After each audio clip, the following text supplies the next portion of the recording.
वंदे मातरम। भारत माता की जय हो। जय जय सिया राम। जय जय श्री कृष्णा।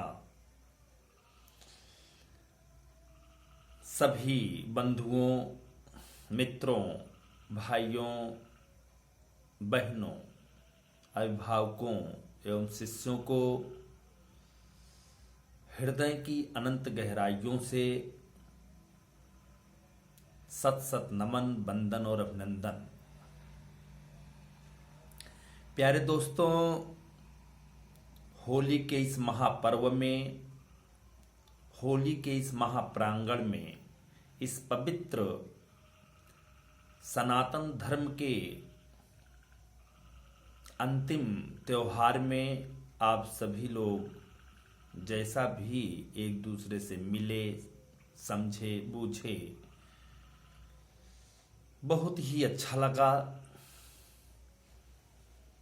ऐसे ही आप और हम मिलते रहें। दोस्तों, होली का त्योहार भी एक पवित्र त्योहार है। होली हिरण्याक्ष और हिरण्याकश्यप के बहन को बार बार यादगार और स्मरण बनाने के लिए त्योहार मनाया जाता है। दोस्तों, कुछ समय हम लेंगे, थोड़ा आपको बताते हैं कि यह त्योहार मनाया क्यों जाता है। हिरण्यकश्यप एक महान व्यक्ति था, बहुत ही अच्छे संस्कारित स्वभाव के व्यक्ति थे और देवताओं ने उन्हें राजा बना दिया। समय व्यतीत होता गया और विश्वास बढ़ता गया दोस्तों, और हिरण्यकश्यप को थोड़ा अभिमान आ गया।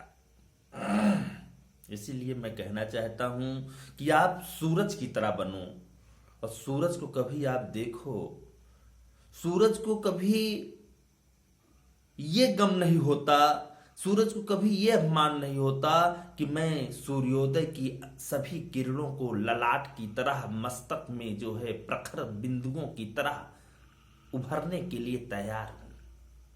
अर्थात सूर्य को कभी इस बात का अभिमान नहीं हुआ कि मैं जो है इस संसार सागर को प्रकाश देने के लिए उमड़ रहा हूं, और कभी उसको इस बात का गम भी नहीं होता है कि आज मैं डूबने जा रहा हूं।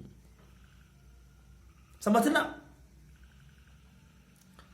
इसलिए सूर्य की तरह बनो यार, जिसको न जो है निकलने का अभिमान और न डूबने का गम होता है।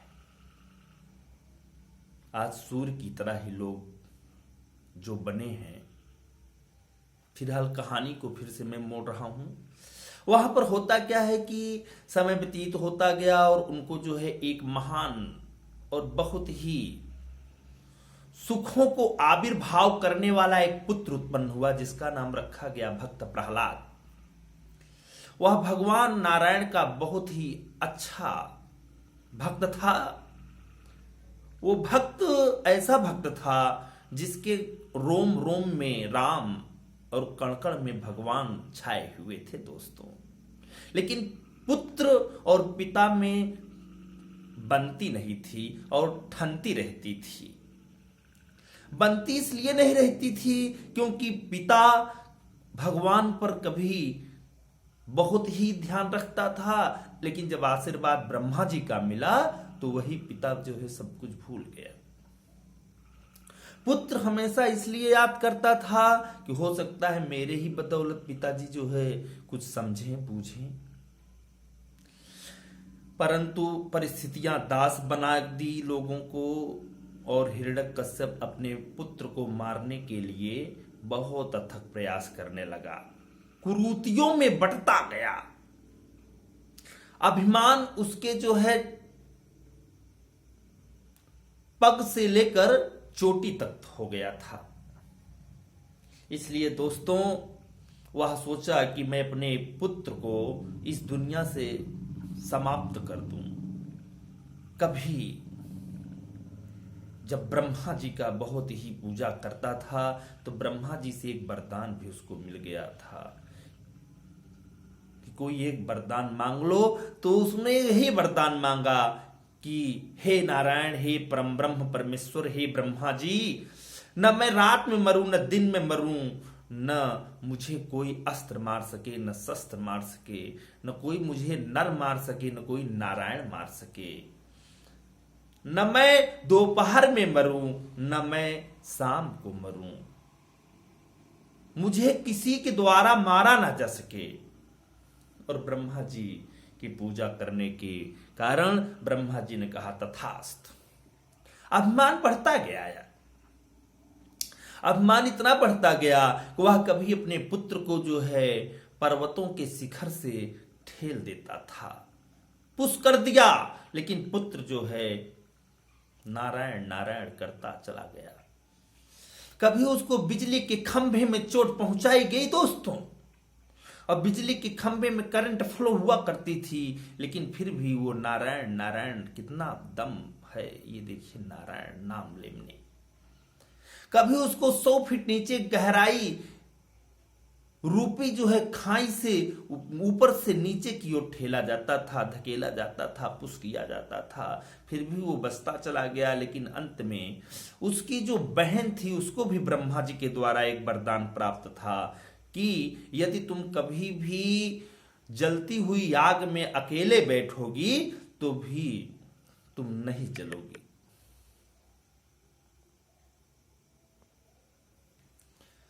दोस्तों यही है अपमान। लेकिन उस बहन को इस बात का नहीं पता था कि उसको केवल ये मिला है कि जब तुम अकेले बैठोगी तभी ऐसा होगा।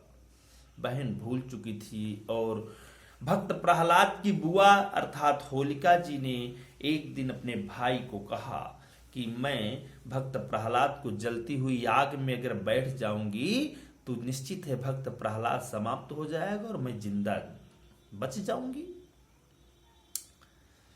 बहुत सारे कांटे ताले तारे बुने गए, चुभता रहा उसको दिन रात, जैसे कंस को चुभता रहा दिन रात कि मेरा भांजा क्यों बड़ा हो रहा है, कैसे बड़ा हो रहा है, किस लिए बड़ा हो रहा है। और जब कोई अपनों से ही रूठता है, जैसे परिवार में अगर भाई भाई में नहीं पट रही है और समझ लो अगर बाहर के लोग आकर के उस घर में भाई भाई के रीत रिवाजों को सुन रहे हैं तो समझना नाश होना तय है। वही अंतिम चल रहा है, फिर समझ लो। अगर घर की परिस्थितियों को स्वयं आप नहीं सुलझाओगे, बाहर के लोग सुलझाने के लिए खड़े हो जाएं, समझना अब मेरा नाश क्लियर है।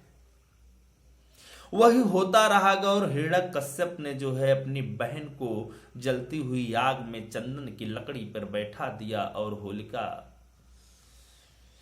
जब भक्त प्रहलाद को लेकर के बैठी तो तत्क्षण अर्थात बहुत कम समय में होलिका जलकर राख हो गई और भक्त प्रहलाद जो है इस जलती हुई आग से नारायण नारायण कहते हुए जब निकलता है तो उस समय जो है भक्त प्रहलाद को समझ में आता है कि कितनी बड़ी दम है नारायण में। हिरण्यकश्यप अब दिन रात बेल की कांटों की तरह चुभता रहा, जाड़ों में भी उसको पसीना आता रहा, दिन रात केवल एक ही माहौल क्रिएट करता रहा दोस्तों कि मैं किस तरह अपने पुत्र को समाप्त करूं। देख लीजिए यही है अभिमान, इसीलिए मैं कहता हूं सूर्य की तरह बनूं। फिर क्या हुआ दोस्तों, जब यह देखा नहीं गया नारायण से कि मेरे भक्त शिरोमणि को इतना कष्ट मिल रहा है, तो वही ब्रह्मा जी, वही विष्णु भगवान नरसिंह भगवान का अवतार लेते हैं और गोधूल में, जिसको आप लोग शाम कहते हो, सूर्यास्त बिल्कुल होने को तय था, वो दिन वो घड़ी आ गई दोस्तों और नरसिंह भगवान का रूप धारण करके डेहरी पर उस हिरण्यकश्यप को जब बैठाया जाता है और इसके बाद जो है चोटी को पकड़ करके उसको जब जो है अपने पेट के बाजुओं में रखता है, तो उस समय नरसिंह भगवान अपने जो है नाखूनों से उसके पेट को फाड़ देते हैं और इस तरह से जो है नरसिंह भगवान हिरण्यकश्यप को मोक्ष प्रदान किए और हिरण्यकश्यप इस दुनिया से चला गया। जाना तो था ही, लेकिन तरीका उसका गलत था, इसलिए उसको तरीके गलत लेने के बावजूद उसको बहुत समझाया, लेकिन वही है ना अभिमान। भक्त प्रहलाद इस दुनिया से चले गए दोस्तों, लेकिन भक्त प्रहलाद ने हम लोगों को फिर अंतिम दिया कि कितना वही है, भगत के बस में है भगवान। भक्त एक ऐसा था दोस्तों, अगर आप वैदिक दृष्टि से न देखकर, अगर आप सांसारिक दृष्टि से न देखकर, अगर आप वैज्ञानिक दृष्टि से देखेंगे तो यह त्योहार इसलिए मनाया जाता है कि जाड़े का मौसम समाप्त होता है और गर्मी का मौसम आता है। निश्चित है दोनों में तालमेल का दरिया बहुत आगे की ओर खिसक जाता है दोस्तों। जाड़ा ये कहता है कि मैं ठिठुर ठिठुर कर जो है दिन रात लोगों के साथ लोगों को कपाता रहा, और गर्मी ये कहती है कि अय हवा मेरे संग संग चल, मेरे दिल में हुई हलचल, बहे दरिया का पानी कल कल, अब मुझे आस मिलन की पल पल। इसलिए दोस्तों वहां पर अगर देखा जाए तो तापमान बदलने के कारण और बहुत सारी बीमारियां, जैसे आप जानते हैं खांसी, जुखाम, बुखार, छींक छांक, लोगों की शरीर दर्द करना, अचानक मौसम का बदलना का मतलब है कि हर व्यक्ति कहीं न कहीं निद्रा से या अनिद्रा से वो पीड़ित रहता है।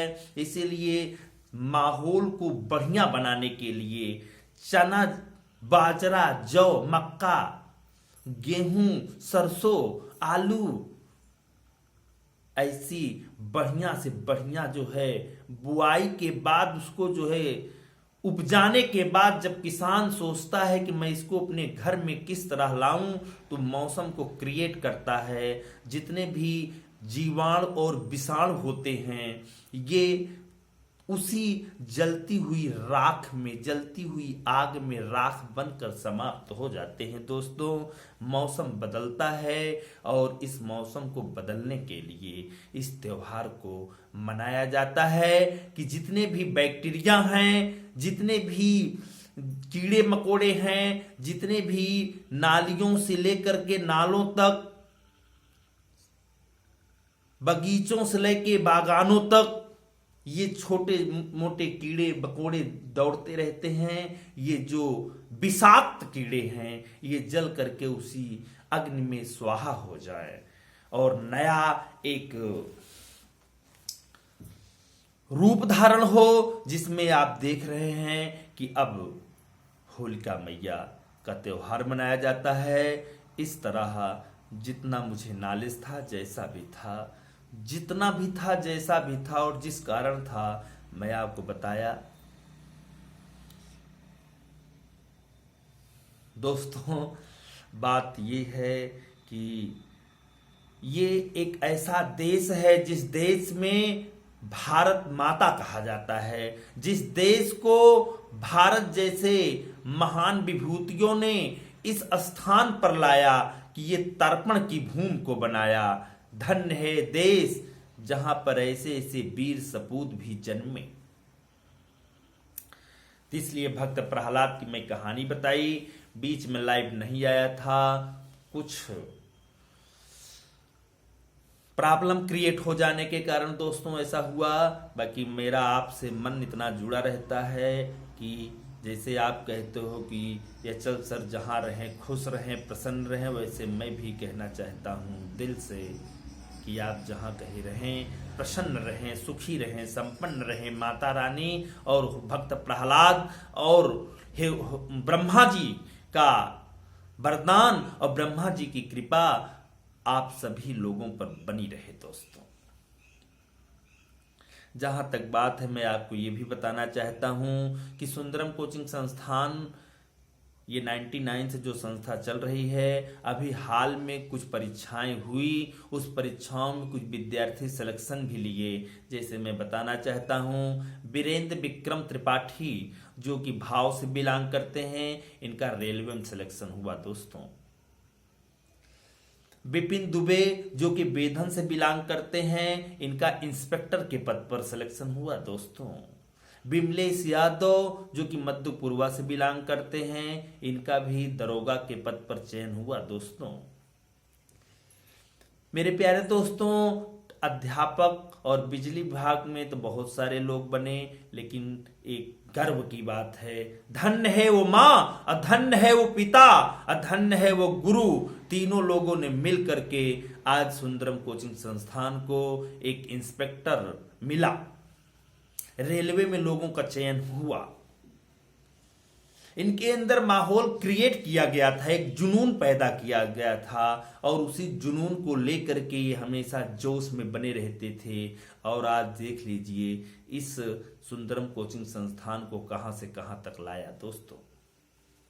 आपको भी सुनकर बहुत अच्छा लग रहा होगा दोस्तों। कुछ विद्यार्थी अभी भी जो आर्मी के पद पर सिलेक्शन हुए, उनके नाम भी आप सुन लीजिए।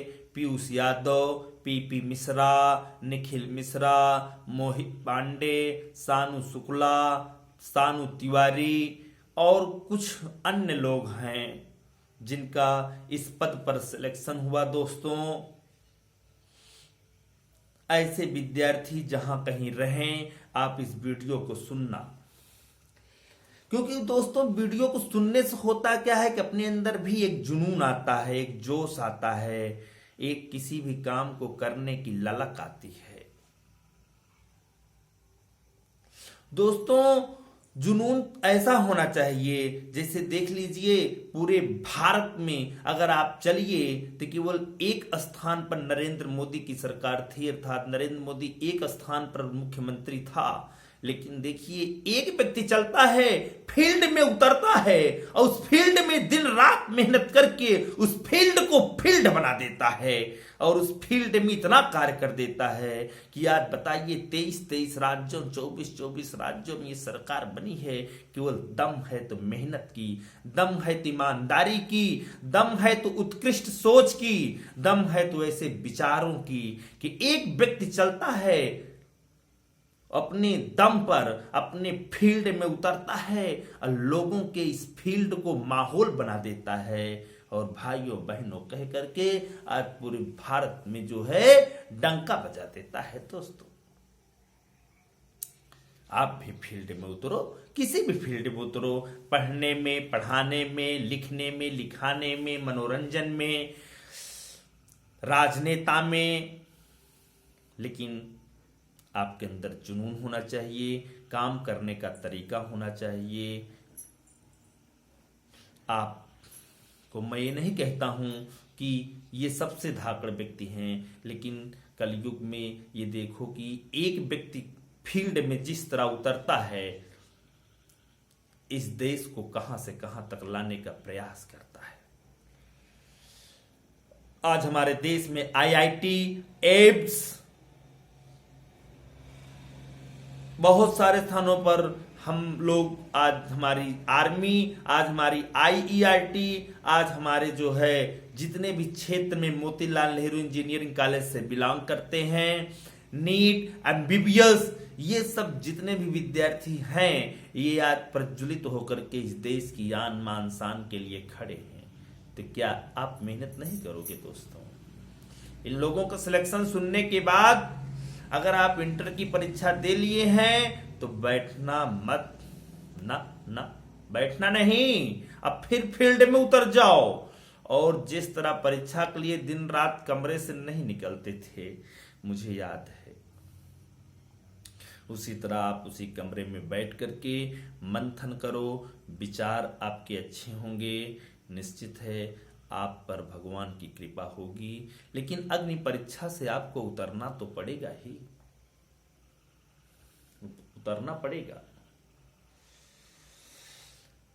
बाधाएं बहुत आती हैं। बाधाएं हम लोगों को जो है बीच में रोकती हैं कि अच्छे काम मत करो, लेकिन अच्छे काम करने में बहुत बाधा आती है दोस्तों। और खराब कर्म करने में लोग आप पर स्वयं जुड़ जाएंगे। लोगों को अभी आप देखिए, कोई एक व्यक्ति प्रतिदिन चौराहे पर अगर बैठता हो, अगर पुलिस उसे अरेस्ट कर जाती है तो चौराहे के 10 20 50 आदमी उसके पीछे पीछे लग जाएंगे, चौकी तक, थाने तक पहुंचेंगे। लेकिन एक अच्छा आदमी, एक संस्कारित आदमी, एक बढ़िया स्वभाव वाला आदमी अगर ऐसा अरेस्ट होता है तो उसके पीछे लोग नहीं जाएंगे, क्योंकि अच्छा कर्म करने के लिए आप स्वयं को जलना पड़ेगा। और फिर आप पर तो माता सरस्वती की सौगंध रूपी कृपा है। इस सौगंध में आप जो है सुगंधित रहें। मेहनत करना आपकी आदत होनी चाहिए, सिलेक्शन लेना आपकी परंपरा होनी चाहिए। जैसे आज नाम आपको बताए, ये लोग रेलवे से लेकर के दरोगा के पद पर चयनित होते हुए आर्मी में सिलेक्शन लेने का बीड़ा उठाया। अध्यापक तो बनते ही जा रहे हैं, और इस तरह से सिलेक्शन अगर आप लेते रहे तो कहीं न कहीं एक दिन समाज आपका ऋणी रहेगा। माता पिता भी धन्य हो जाएंगे कि मेरे पुत्र, मेरे लोग, मेरे पुराने समय से लेकर नए समय के लोग मेरे पुत्र और पुत्री पर इतनी कृपा बरसाए जितनी जो है भक्त प्रहलाद पर कृपा बरसाए थे नरसिंह भगवान।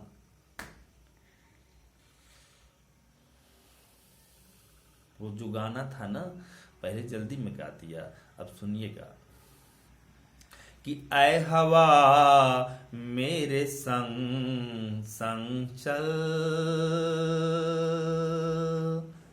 मेरे दिल में हुई हलचल। ऐ हवा मेरे संग संग चल, मेरे दिल में हुई हलचल। अब बहे दरिया का पानी कल कल, मुझे आस मिलन की पल पल।